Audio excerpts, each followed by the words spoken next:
Hi, I'm Richard Boehmcke. Welcome to 90 Second Love. Today we are talking about two interesting things about movies. We watch movies all the time in the world, and so here are a couple things you need to know about them. Movies.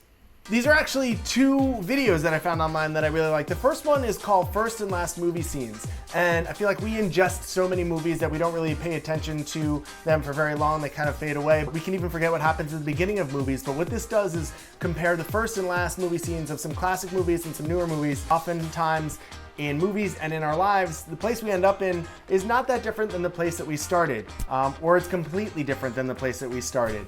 And so it's a really interesting juxtaposition because it's not something we always get to see. The second video is really interesting. It is how the lens flare became a cinema staple. Now, you've seen the lens flare if you've ever seen a J.J. Abrams or a Michael Bay movie, but it's just everywhere now. Anytime you see kind of a light shining in the back of a scene into the camera, that is a lens flare. And what this video talks about is that while it's a staple of movies today, it used to be kind of taboo and something that you avoided and a sign of inability to capture the scene. And so I think it's a really, really interesting thing.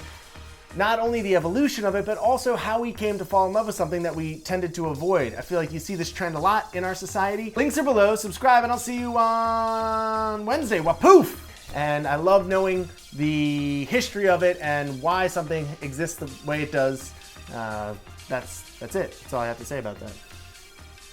Sweating a lot today. It's hot in the city. All right, so those are my links. The links are links. The links are what?